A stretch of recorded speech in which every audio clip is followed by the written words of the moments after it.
왕들의 이야기 오늘 20번째 시간에 오신 여러분들을 주님의 이름으로 환영합니다. 처음 시작할 땐 참 이게 어떻게 진행이 될까라는 마음으로 시작했는데 오늘 벌써 이제 20번째 시간이 됩니다. 이제 거의 한 약간 반 정도 한 것 같은 느낌이 들고요. 앞으로도 남아있는 기간 동안에 또 주의 말씀이 저와 여러분들에게 잘 나눠질 수 있는 그런 시간이 됐으면 참 좋겠다 싶습니다. 기도하겠습니다. 하나님 아버지, 하나님의 말씀의 역사들이 열왕기상 성경을 통해서 우리 심령에 비춰지는 거울이 되기를 원합니다. 기록된 문자가 아니라 우리 삶에 적용되어지고 우리를 비춰볼 수 있는 거울로서 우리가 말씀을 보게 하여 주옵시고, 그리고 이 가운데 살아계신 하나님의 역사와 은혜와 축복과 또 하나님의 권능을 우리가 다시 한번 기대하고 사모하는 마음으로 볼 수 있는 이 시간 되게 하여 주옵소서. 예수님의 이름으로 기도합나이다. 아멘. 네, 오늘은 열왕기상 13장 1절부터 6절까지 말씀 제가 먼저 봉독합니다. 보라, 그때 하나님의 사람이 여호와의 말씀으로 말미암아 유다에서부터 베델에 이르니 마침 여로보암이 제단 곁에 서서 분향하는지라. 하나님의 사람이 제단을 향하여 여호와의 말씀으로 외쳐 이르되, 제단아 제단아, 여호와께서 이와 같이 말씀하시기를 다윗의 집에 요시아라 이름하는 아들을 낳으리니 그가 내 위에 분향하는 산당 제사장을 내 위에서 제물로 바칠 것이요 또 사람의 뼈를 내 위에서 사르리라 하셨느니라 하고, 그날에 그가 징조를 들어 이르되, 이는 여호와께서 말씀하신 징조라. 제단이 갈라지며 그 위에 있는 재가 쏟아지리라 하매, 여로보암 왕이 하나님의 사람이 베델에 있는 제단을 향하여 외쳐 말함을 들을 때 제단에서 손을 펴며 그를 잡으라 하더라. 그를 향하여 편 손이 말라 다시 거두지 못하며, 하나님의 사람이 여호와의 말씀으로 보인 징조대로 제단이 갈라지며 재가 제단에서 쏟아진지라. 왕이 하나님의 사람에게 말하여 이르되, 청하건대 너는 나를 위하여 내 하나님 여호와께 은혜를 구하여 내 손이 다시 성하게 기도하라. 하나님의 사람이 여호와께 은혜를 구하니 왕의 손이 다시 성하도록 전과 같이 되니라. 아멘.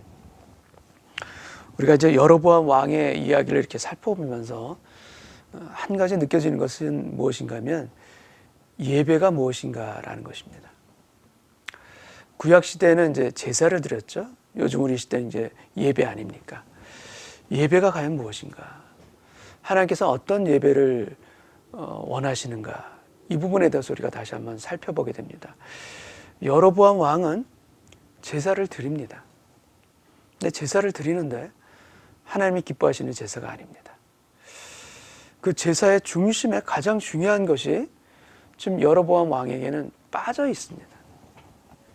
우리가 하나님을 예배할 때 어떻게 예배하는 것이 하나님께서 기뻐하시는 예배이고 어떤 예배를 우리는 드려야 되는가, 그 중심에 가장 중요한 것이 빠져 있다라면 우리는 여로보암 왕처럼 제사를 드리는 것이 예배 의식만 남아있고 참된 예배자가 되지 못할 수도 있다라는 것을 우리는 보게 됩니다. 하나님께서 원하시는 예배는 어떤 예배입니까? 하나님의 긍휼을 구하고 하나님의 광대하심과 그리고 하나님의 은혜 없이는 도무지 살 수 없습니다 라는 그 마음으로 하나님께 나아가는 그런 예배자를 하나님께서는 찾으시고 또 그런 예배를 기뻐하는 것 아니겠습니까?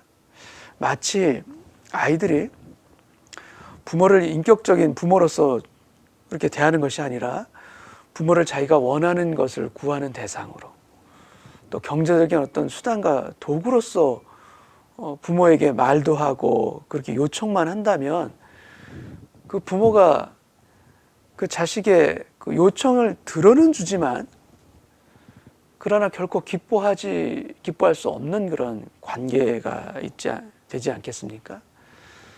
하나님도 우리에게 원하시는 것은 인격적인 관계입니다. 어떤 예배드리는 행위나 의식이 아니라 내가 진정으로 아버지와 관계 맺고 있는가, 인격적으로 아버지 하나님께 드리고 받는 것들이 나의 삶 가운데, 예배 가운데 있는가라는 것입니다. 일방적으로 나의 원하는 것만 구하고 내 소원을 성취하는데 다만 하나님은 도움을 줄 수 있는 대상으로 여기고 그런 마음으로 제사 드리고 예배를 드린다면 그래서 참된 예배가 아니고 참된 제사가 아닐 것입니다. 근데 지금 여로보암 왕은 제사는 드리고 있습니다. 제사 드리는 행위는 있지만 참된 제사의 그 핵심이 지금 빠져 있는 것입니다. 남쪽 유대 땅에서 베델로 이제 한 선지자가 옵니다. 아마 여로보암 북이스라엘에는 여로보암 왕의 그 잘못된 하나님 보시기에 잘못된 것을 지적하고 나갈 만한 그런 선지자가 없었는지 모르겠지만 남유다에서 선지자가 와서 그에게 예언합니다. 뭐라고 예언하는가? 2절에 이렇게 돼 있죠. 다윗의 집에 요시아라 이름하는 아들을 낳으리니 그가 내 위에 분향하는 산당 제사장을 내 위에서 제물로 바칠 것이요 또 사람의 뼈를 내 위에서 사르리라. 그러니까 요시아라 하는 왕이 남유다의 왕이 와서 북이스라엘의 그 산당들 제사 드리는 이것들을 무너뜨리라, 허물리라. 바로 이런 예언을 한 것입니다. 근데 이 예언이 그대로 이루어지죠. 이때로부터 300년 후 남유다의 제16대 왕 요시아가 바로 예언 그대로 성취를 하게 됩니다. 그러니까 먼 훗날에 대한 예언뿐만 아니라 이 선지자는 또 가까운 예언도 또 합니다. 3절에 이렇게 됩니다. 그날에 그가 징조를 들어 이르되 이는 여호와께서 말씀하신 징조라 제단이 갈라지며 그 위에 있는 재가 쏟아지리라. 바로 그 제단이 갈라지고 재가 쏟아진다라고 이제 예언을 합니다. 근데 이것을 이 여로보암 왕이 듣죠. 듣고서 이제 손을 뻗어서 저자를 잡아라 막 이렇게 된 것 같습니다. 근데 그렇게 명령을 내렸는데 그 뻗었던 손이 말라버립니다. 아마도 뻗었던 손이 이게 굽힐 수가 없도록 뭔가 이게 이상이 생긴 거죠. 그리고 나서 그 선지자가 예언한 그대로 제단이 무너지고 재가 쏟아지게 됩니다. 놀라운 기적이 일어난 것이죠. 그 선지자의 예언 그대로 바로 그 현장에서 일어난 일입니다. 이렇게 됐을 때 여로보암 왕의 반응이 무엇인가 하면 그 다음에 나타나는데 6절에 이렇게 되어 있습니다. 왕이 하나님의 사람에게 말하여 이르되 청하건대 너는 나를 위하여 내 하나님 여호와께 은혜를 구하여 내 손이 다시 성하게 기도하라. 지금 여로보암 왕의 기도는 무엇인가 하면 내 손을 지금 이 문제가 생긴 이 손을 다시 성하게 기도해 달라라는 것입니다. 여로보암의 기도는 무엇인가 하면 하나님의 이 징계로 또는 하나님의 어떤 심판 가운데 보여주는 예언으로서 여로보암에게 다시 돌이킬 수 있는 돌아올 수 있는 그런 기회를 지금 주시는 것인데 여로보암 왕의 마음 안에 있는 것은 무엇인가? 그의 손이 중요하지 그의 영적인 손이 말라버린 것은 지금 보지를 못합니다. 제가 예전에 제가 하나님께 이제 하나님의 콜링에 대해서 제가 굴복한 거죠. 그동안에는 하나님께서 다른 이들을 통해서도 저를 목회자의 길로 이렇게 불러주셨을 때 저는 아닙니다. 마치 모세가 그랬던 것처럼 모세랑 비교는 할 수 없겠지만 저는 그럴 만한 사람이 아니고 그럴 만한 자격도 안 됩니다. 이런 식으로 제가 콜링에 대해서 부정할 때가 있었습니다. 그럴 때 제가 왼쪽 얼굴이 이제 마비되는 구아나사라고 하죠. 왼쪽 얼굴 신경이 마비가 됐었어요. 어느 날 갑자기. 근데 그 일이 딱 나타났을 때 제가 깨닫게 된 것, 분명하게 깨닫게 된 것은 무엇인가 하면은 마비된 것은 제 얼굴이 아니라 제 영혼에 마비된 것을 하나님께서 저로 하여금 깨닫게 해주셨다라는 마음입니다. 얼굴이 마비된 거지만 실제로는 제 영혼의 마비를 보게 되어 하셨고 죄성, 불순종하는 마음들 이것을 깨닫게 하셨어요. 그래서 그걸 돌이킬 수 있게 되었고, 그 과정 가운데 저는 하나님의 콜링 가운데 저는 아멘으로 순복하며 결국 목회자의 길로 제가 걷게 된 것입니다. 저는 이 여로보암 왕에게 보여진 이 상황도 동일하다고 믿습니다. 왜 그의 편손이 말랐겠습니까? 그것은 그 육체의 그 문제를 보라는 것이 아니라 네 영혼의 그 문제를, 네 손이 마른 것이 아니라 네 영혼이 말라 있고 지금 문제가 생겼다라는 것을 하나님께서 보여주시는 사인이에요. 근데 여로보암의 기도는 무엇입니까? 이 말라버린 손을 고쳐달라는 겁니다. 근데 이 고쳐달라는 이 여로보암 왕의 이 기도에 하나님께서는 응답해 주십니까? 응답해 주시지 않습니까? 보겠습니다. 6절 후반절에 이렇게 됩니다. 그러니까 내 손이 다시 성하게 기도하라. 그러니까 하나님의 사람이 여호와께 은혜를 구하면서 기도합니다. 그러자 왕의 손이 다시 성하도록 전과 같이 되니라. 하나님께서 이 기도에 대해서 어떻게 하신 겁니까? 응답해 주셨어요. 그러니까 말라버린 손이 다시 전처럼 정상이 된 것입니다. 근데 여러분, 가장 불행한 사람이 어떤 사람인지 아십니까? 가장 그 신앙 안에서의 불행한 사람은 어떤 사람인가 하면 회개할 수 있는 기회를 줬는데 회개하지 못하는 사람입니다.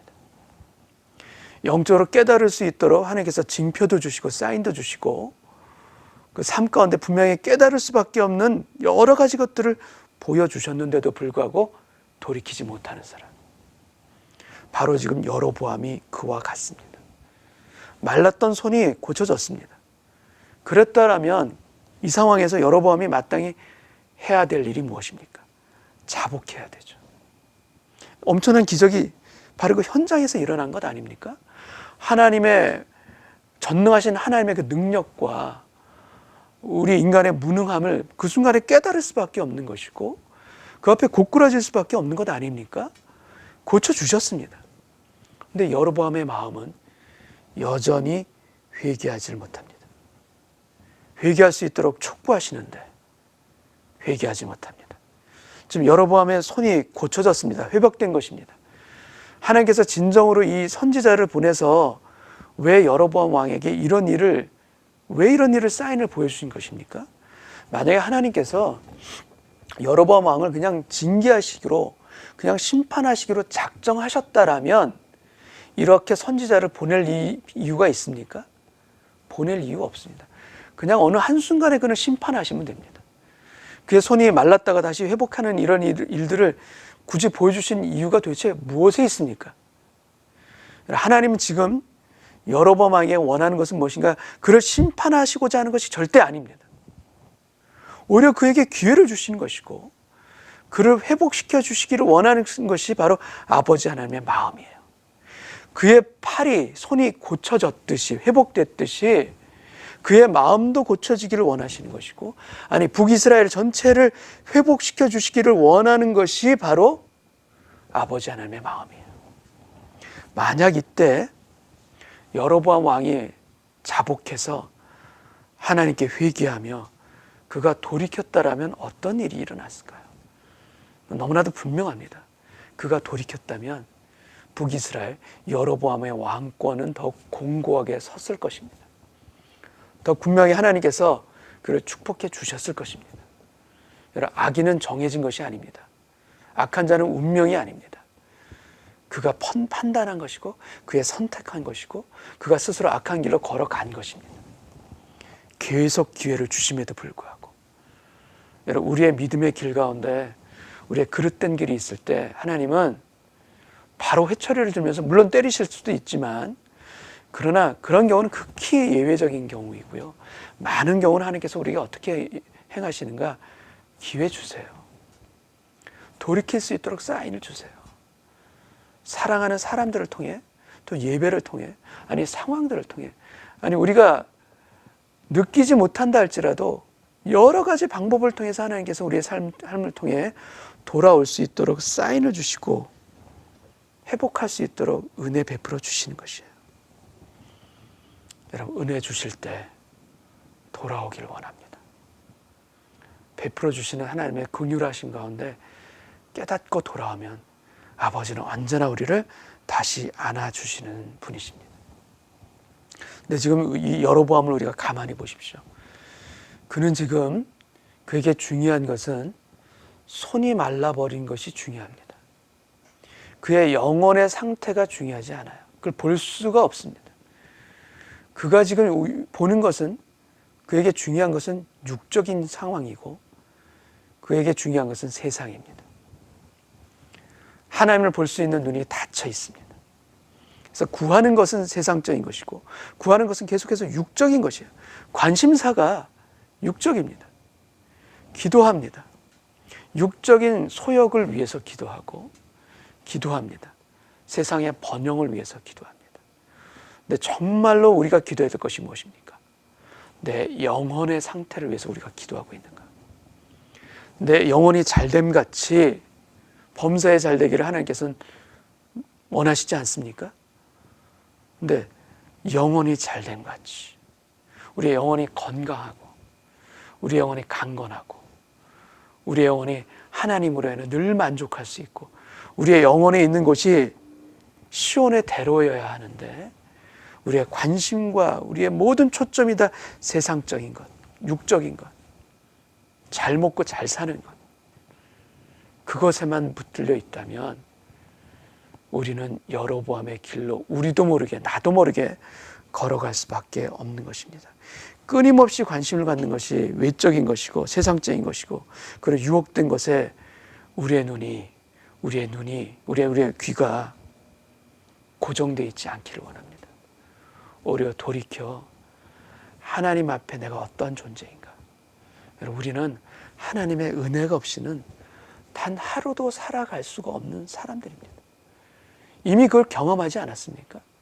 우리의 지나가는 인생의 나라를 우리가 되돌아봤을 때 정말 하나님께서 도와주시지 않았다면 천길낭떠러지로 떨어질 수밖에 없었던 그런 위험한 일들, 그런 위기의 이런 시간들 우리에게 있지 않았습니까? 근데 하나님께서 은혜로 건져주셔서 지금 우리가 살아가고 있다는 것, 우리가 지난 날들을 돌아보면 분명히 고백할 수밖에 없습니다. 그런데 왜 그렇게 고쳐주시고 보호해 주셨고 그렇게 나를 인도해 가시는 그 아버지 하나님의 그 섭리와 은혜 가운데 왜 잊지를 못하고 왜 여전히 내 육신의 정욕과 안목의 정욕과 이생의 자랑에 우리의 마음을 쏟고 눈을 쏟고 우리의 귀가 거기에 계속해서 쏟고 있는지 돌이키길 원합니다. 하나님께서 원하시는 것은 어떤 예배의 행위가 아니라 바로 상한 심령입니다.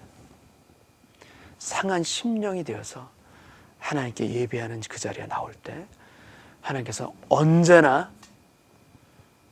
회복시켜 주실 줄 믿습니다.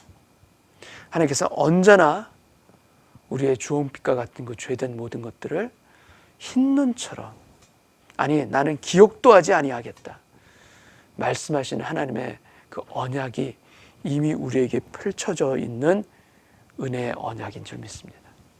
오늘날을 살아가는 우리 모두가 마땅히 걸어가야 될 것은 길은 어떤 길이겠습니까? 진정으로 하나님을 예비하는, 하나님과 관계 맺기를 더 소원하고 더 깊이 있는 관계 가운데 들어갈 수 있는 우리 모두가 되기를 원합니다.